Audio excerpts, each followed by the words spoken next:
Hi there. So I'm talking today to Sara Flay. Sara is Chief Executive of Legacy International, which is a group of businesses, not-for-profits and projects that seek to deliver actual change, not just great conversation. They identify where people are being let down and do something about it.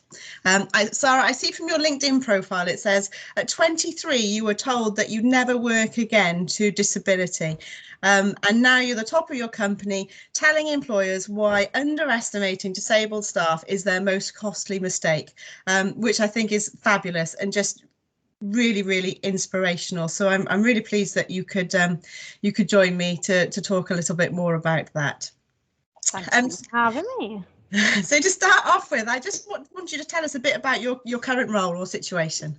Okay, so I am currently the CEO of two companies and the founder of a third. So I am the CEO of Legacy, which is technically now it's a social enterprise at the moment, but it's soon to become a charity. So it's very much a funded focus and sort of community based. And then I'm the CEO of LIG Enterprise, which is a commercial company that does workplace support for disabled people and those with long-term health conditions. And then we've literally just launched a spin-off, which I'm the founder of, which is a company called ENU, and that is about inclusion in the workplace and ensuring everyone has fair access in the workplace based on the 9 protected characteristics. So I'm a busy woman. I think that's an understatement. So, Sara, tell us a little bit about your background, please, and how you got to where you are.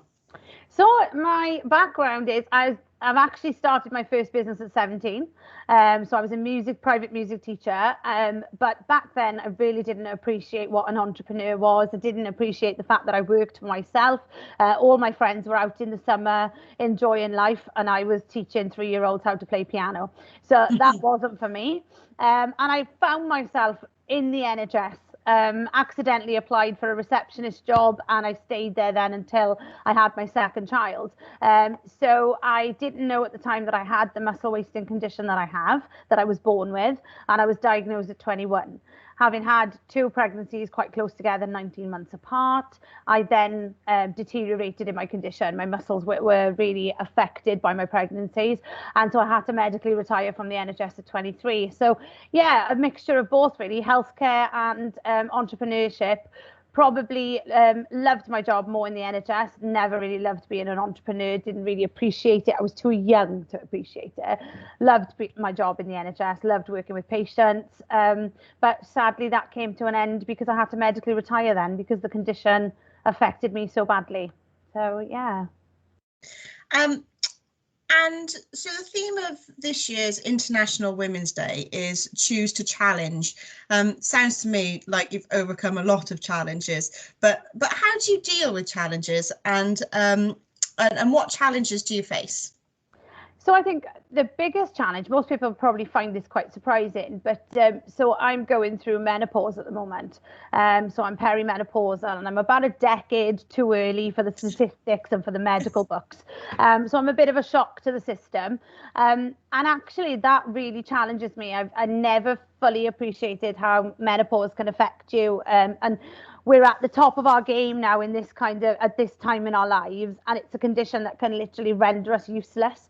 Some days I can't even remember my own name, never mind anyone else's. And so my biggest challenge is sometimes being in control of the fact that this condition, the menopause, more than anything, doesn't play ball. Whereas my physical condition that I have, the Charcot-Marie-Tooth, I know what affects that. I've had it all my life. I kind of know how it's going. If I work too hard, I know I'm going to be exhausted on the weekends. If I don't give myself enough breaks, I know my muscles are going to fatigue.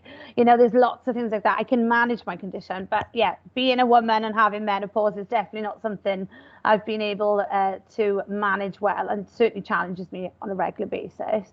I'd say as well, the rapid growth of the work that I've done, it's all well and good and nice being your own boss and having your own business and doing your own bit of consultancy and being in charge.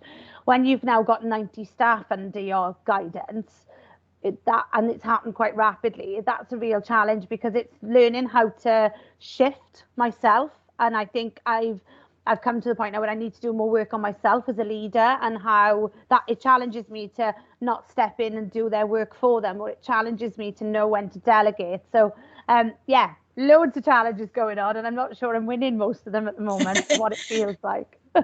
I think you definitely are, judging by some of the fantastic projects your team are achieving. And I know you mentioned the menopause there, and I'm sure that's really very relevant for a lot of the women in our workforce. And I know you're doing some great projects around menopause. I don't know if you want to say anything about those. Yeah, so we've created 2 training sort of programs, one which is about women in the workplace. A lot of women don't really realize they're going through menopause until they've been started going through it, and often you can feel like you're dealing with depression, or maybe just mood swings, or you're just not feeling like the person you were, but nobody's actually giving you a diagnosis that you're going through menopause, and often it's mistakenly identified, and people can be treated for depression when actually it's a lack of estrogen. So we created a bit of an awareness training, which helps women to identify what menopause looks like, because there's so many different symptoms, but also as well for them to know what their rights are in the workplace, and the fact that menopause actually comes under the Equality Act. It's under the 9 protected characteristics. So it's classified as a long-term health condition, and obviously under gender as well. So it's about encouraging women to recognize that this is a real thing, and that the days are gone where we can just make jokes about menopause and the flashes and the flushes and all of those things, and that actually it is now something for employers to take seriously. So we've also then created a training for like line managers and HR to understand how to better manage women that are going through menopause and support them as well. And then we've got a bit of a sort of a funny one, which is a bit like a drop-in comedy session, which is a panel of people. So it's men, women, older, younger, all sharing their experience of menopause, whether it's their mum going through it, or their wife going through it, or them themselves going through it, and sharing it in a humorous way to make it more palatable, I guess, to the whole workplace, so that, you know, everyone in the workplace is confident to talk about it. Fantastic, really important project. Thanks for telling us a bit more about that. And obviously, you know, challenges, we've all had a lot of challenges in this last year or so. I'm just wondering if there's any sort of key lessons you've taken from the COVID-19 crisis and subsequent lockdowns, and how what effect that's had on you or your organisation or daily life, really. This is a bit of a running joke in our organisation now. So my key takeaway before COVID is don't plan anything, because for the first time in my professional career, I did a full year of planning. I planned events, activities, days, you name it. There was a plan on my wall for every single week of the year. And then COVID happened, and most of it didn't happen. So my staff think I'm personally responsible. The universe decided, oh my God, she's planning for a whole year of work for her staff. Let's just create COVID so that nobody has to do all of that work. So that's a bit of a running joke. But in all honesty, I think the one thing I've learned is that it's really important to always stay adaptive as a business owner, first and foremost. So if I look at the business side, that staying adaptive, understanding where you can move your business in times where, you know, there's loads of uncertainty and things, always being aware of where the opportunities are so that you can keep going, and not to panic when something happens beyond your control, because there is normally a way out. You've just got to go looking for it. On a personal level, I'd say that what I've learned is that I never realized how important people were to me. I'm not a very sort of, huggy kind of person. I'm not a tactile person, but I didn't realize how much I valued friendship and family and people around me having conversation, how much I missed that because of the restrictions that we went through. I love my family to bits, but there's only so much you can do with 3 males, you know, who like rugby and gaming, you know. So definitely that. I cannot wait to be able to go back and celebrate with my friends and spend time with my friends, you know. Well, that certainly sounds like it'll be some celebration when it happens. Oh yeah. So you're clearly very inspirational, Sara. And ever since I've met you, I've thought that was the case. And I'm just wondering what your top tips are for work and life in general.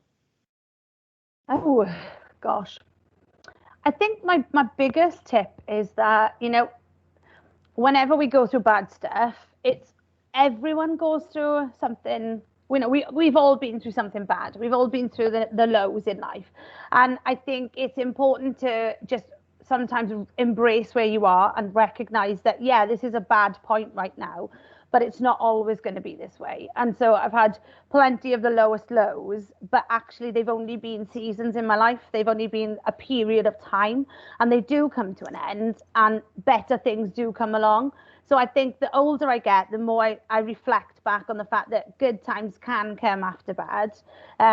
So just go with it, go with what you're going through. If you have days where you can't work, or you have days where you can't even think straight, just embrace it and just be in the moment for that. And I'd say one of the things that I'm rubbish at is reflecting in the highest highs. So I'm always striving for more, whether it's more in life, more in work.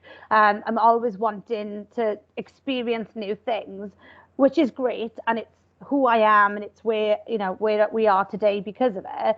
But to take the time out to be able to enjoy the moments and enjoy when good things happen, because you'll always be able to look back on those then when you're going through the lows. Fantastic. Well, thank you very much. I've certainly enjoyed our moments together this morning, and really appreciate your time today, Sara. So thanks very much. And for anyone listening to that, we'll post some links to Sara's organisation and some of the projects that she mentioned when we put this online. So thanks very much, and lovely talking to you. Thanks, Catherine.